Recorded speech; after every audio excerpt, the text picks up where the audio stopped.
केशव नगर राज्य के एक छोटे से गांव में हरिराम नाम का एक सीधा साधा, मेहनती और ईमानदार किसान अपनी पत्नी के साथ खेत में बैठा हुआ था।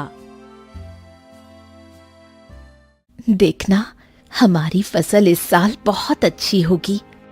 हाँ, क्योंकि मेरी मेहनत के साथ साथ मेरे खेत की जमीन पर तुम्हारी मेहनत का पसीना भी शामिल है अर्चना।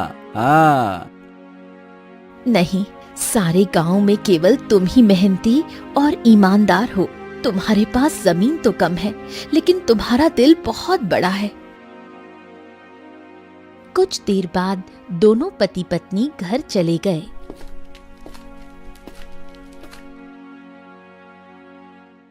मैं तुम्हें एक बात बताना तो भूल ही गई, घर में लकड़ियां खत्म हो गई हैं। अरे चिंता मत करो, मैं कल सुबह सबसे पहले जंगल में लकड़ियां काटने के लिए ही चला जाऊंगा। ठीक है ना, ले आऊंगा। चलो अब।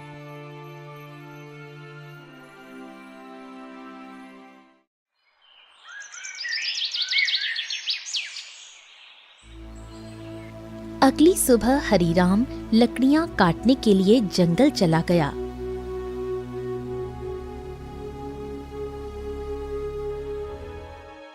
हरिराम एक पेड़ पर कुल्हाड़ी चलाने ही वाला था कि तभी उसने देखा झाड़ियों में एक घायल बंदर करहा रहा था।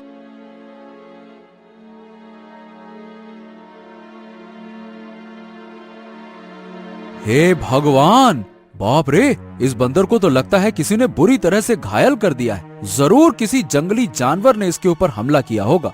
बताओ भला, बेचारे का हाथ खून से भरा हुआ है। ओहो हो। हरिराम बंदर के पास बैठा था। काश तू बोल सकता तो बता सकता कि तेरी तकलीफ कहाँ है। फिलहाल तो तेरे हाथ में खून दिख रहा है, लेकिन जिस तरह से तू दर्द से तड़प रहा है ना, बाप रे, तकलीफ तो कहीं और ही है। उसी समय वहां एक साधु आ पहुंचा। कौन हो तुम और बंदर से क्या बातें कर रहे हो? प्रणाम साधु महाराज, मैं तो बस लकड़ियां काटने के लिए जंगल में आया था। इस घायल बंदर को देखा तो इसके ऊपर तरस आ गया। लगता है किसी जंगली जानवर ने हमला किया है इसके ऊपर। देखिए ना, इसके हाथ से खून बह रहा है, लेकिन जिस तरह ये दर्द से तड़प रहा है, मुझे तो लगता है कि इसे कहीं और ही तकलीफ है। बहुत कम इंसान होते हैं जिनके मन में जानवरों के प्रति इंसानियत होती है। रुको रुको रुको। ओम। इतना बोलकर साधु मंत्र पढ़ने लगा। अचानक रंग बिरंगी किरणों से बंदर का जख्म सही हो गया। हाँ, अब ये बंदर तुम्हें बता सकता है कि इसकी तकलीफ कहाँ है। इतना बोलकर साधु वहां से चला गया। बंदर उठकर खड़ा हो गया। मेरे कंधे में बहुत दर्द हो रहा था। हाँ, अब अच्छा लग रहा है। एक शेर ने मुझ पर हमला किया। मैं बचने के लिए दूसरे पेड़ में कूदा। शेर का पंजा मेरे हाथ में लगा और मेरा हाथ घायल हो गया। मैं पेड़ ही नहीं पकड़ पाया और मैं जैसे ही नीचे गिरा, बाप रे बाप, मेरे कंधे में बहुत चोट लग गई थी। अरे, तुम तो बिल्कुल मनुष्य की आवाज में बात कर रहे हो। ये कैसे संभव हुआ? जब साधु ने मंत्र पढ़ा ना, तब मुझे ऐसा लगा कि मेरे अंदर बात करने की शक्ति आ गई है। मैंने बोला और मेरी आवाज तुम तक पहुंच गई। लगता है ये चमत्कार साधु बाबा ने किया है। हाँ।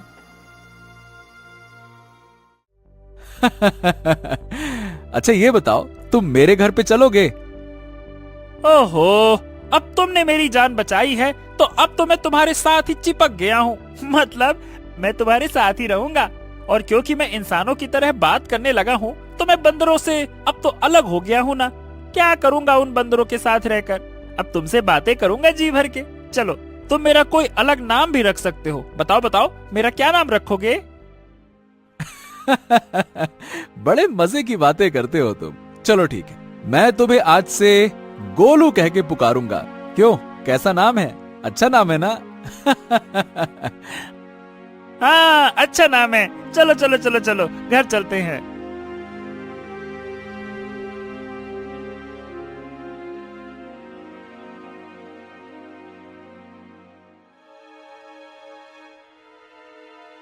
अरे, ये जंगल से तुम बंदर को क्यों पकड़ लाए? हरीराम पूरी घटना अर्चना को बताने लगा। क्या क्या वास्तव में बंदर बात कर सकता है? अरे तुम स्वयं पूछ लो। क्या नाम है तुम्हारा? मेरा नाम गोलू है। हरीराम ने मेरी जान बचाई है और अब मैं उसका साथी हूँ। साथी क्या, अब तो मैं तुम्हारे परिवार का हिस्सा हूँ। अर्चना आश्चर्य में पड़ गई। समय बीतने लगा। गोलू की मौजूदगी घर में नई जान ले आई थी। धीरे धीरे गोलू अर्चना के काम में हाथ बटाने लगा। गोलू अब हरीराम का सच्चा साथी बन चुका था। एक दिन गोलू हरीराम से बोला, हरीराम, अब मैं भी तुम्हारे साथ खेत में चलूंगा। क्या करूंगा घर में बैठे बैठे, मुझे भी चलना है। अरे गोलू, खेत का काम आसान नहीं होता, बहुत मेहनत लगती है। क्या करोगे तुम वहाँ पे? अरे क्या करूंगा क्या, मैं भी तुम्हारे साथ मेहनत करूंगा। और क्या मुझे कम मेहनती समझा है क्या? बस डर ये है कि गांव वालों ने तुम्हें बोलते हुए देख लिया ना, तो वो न जाने क्या समझेंगे। अरे पर जब मैंने तुमसे पहली बार बात की थी तो क्या तुम डरे थे क्या, बताओ? देखो गोलू, मैं दुनिया को जानता हूँ। हर कोई मेरे जैसा नहीं होता है जो तुम्हें समझ सके। ओहो, मुझे दुनिया से क्या है लेना देना, मुझे तो तुम्हारे संग है रहना। मेरा मतलब ये है कि मुझे बस तुमसे मतलब है, क्योंकि मैं तुम्हारा साथी हूँ। हरीराम मुस्कुराया और अगले दिन गोलू को साथ लेकर खेत चला गया। कुछ ही दिनों में गोलू ने खेती की हर बात सीख ली। अब वो हरीराम का सच्चा मददगार बन गया था।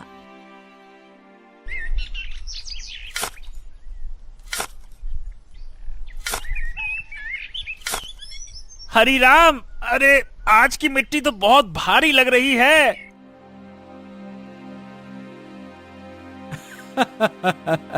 गोलू, अब तो तू पक्का किसान बन गया है। मिट्टी का भी फर्क समझने लगा है। गोलू की बात अब गांव में फैलने लगी थी और ये बात आखिरकार पहुंची जमींदार चौधरी के कानों तक। क्या हरीराम के घर एक बंदर है जो इंसानों की तरह बोलता है? हाँ जमींदार साहब, मैं खुद देख चुका हूँ। अरे मैंने तो उसे बोलते हुए सुना भी है। पहली बार तो मैं डर गया था। अरे भैया, तो फिर उस बंदर को लेकर तमाशा करना चाहिए, उससे तो बड़ी अच्छी कमाई होगी। ये बात आपने बिल्कुल पते की कही जमींदार साहब।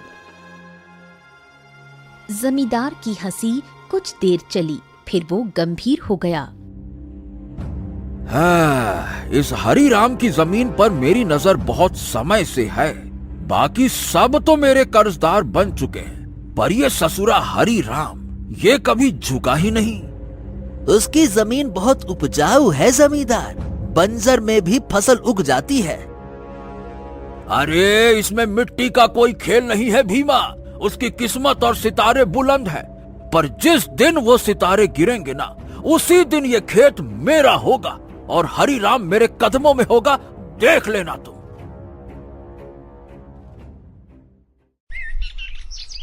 समय ऐसे ही बीतने लगा।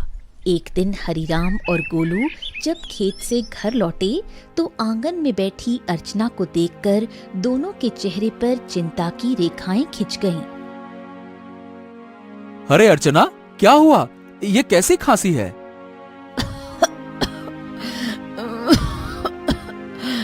कुछ दिनों से खांसी हो रही है, अब तो दिन ब दिन और भी बढ़ती जा रही है। हरीराम, इसे नजरअंदाज मत करो, किसी अच्छे वैद्य को तुरंत बुलाना चाहिए। हरीराम ने देर न करते हुए गांव के एक अनुभवी वैद्य को बुला लिया। वैद्य ने अर्चना को ध्यान से देखा। हरीराम, देखो, इन्हें एक विचित्र बीमारी हो गई है। अगर समय पर इलाज न मिला तो ये जानलेवा हो सकती है। हाँ, नहीं नहीं नहीं नहीं वैद्य जी, आप तो इलाज शुरू कीजिए, मैं कोई कसर नहीं छोड़ूंगा।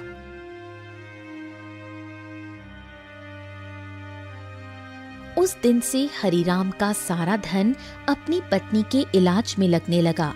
हफ्तों बीतते गए और एक दिन ऐसा आया जब उसकी सारी जमा पूंजी खत्म हो गई।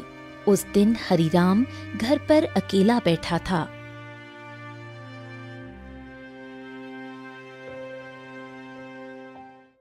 ऐसे उदास मत बैठिए, मैं अपने आप ठीक हो जाऊंगी। ऐसा ऐसा मत कहो अर्चना, मैं तुम्हें इस हालत में नहीं देख सकता। तो अब क्या करोगे? जो कुछ था सब तो मेरे इलाज में लगा दिया। अब तो बीज खरीदने तक के पैसे नहीं बचे। हरिराम सिर झुकाए बैठा था। तभी गोलू तेजी से दौड़ता हुआ आया। हरिराम, हिम्मत मत हारो। तुम्हारे 2 भाई इस गांव में रहते हैं और तुमसे ज्यादा धनी भी हैं। उनसे मदद क्यों नहीं मांगते हो, हैं? हरिराम को ये बात ठीक लगी। उसी शाम वो गोलू को साथ लेकर अपने बड़े भाई केशव के घर गया। ओहो हरी राम, क्यों भाई, आज हमारे घर का रास्ता कैसे भूल गए हैं? भैया, अर्चना की बीमारी के बारे में तो अब गांव में सब जानते हैं। मैंने जो कुछ कमाया सब इलाज में लग गया। अब कुछ धन की जरूरत है भैया। तुम तो जानते हो मेरी फसल इस बार खराब हुई है। अब खुद मुझे उधारी लेना पड़ रहा है, तो मैं तुम्हें कहां से दूं? हरिराम कुछ नहीं बोला, सिर झुकाकर बाहर निकल आया। अरे वो झूठ बोल रहा था हरिराम, मैंने उसके चेहरे को देखा है, वो देना ही नहीं चाहता था। हाँ जानता हूँ रे गोलू, पर चलो एक और भाई है, उनसे मिलते हैं, चलो। अब दोनों बिरजू के घर पहुंचे। बिरजू ने दरवाजा खोला और हरिराम को देखकर चौंक गया।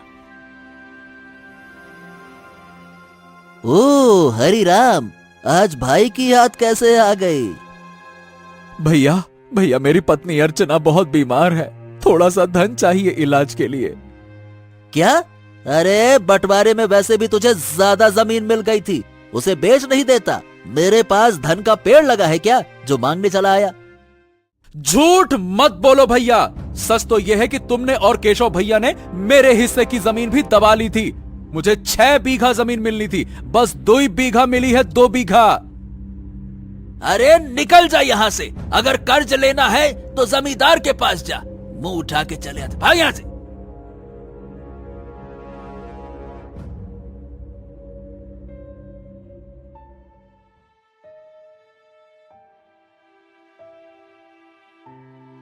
कैसे भाई हैं तुम्हारे हरिराम, एक भी मदद को तैयार ही नहीं है। हाँ, इस दुनिया में इंसान ऐसे ही होते हैं, मतलबी, अपना पराया कुछ नहीं देखते।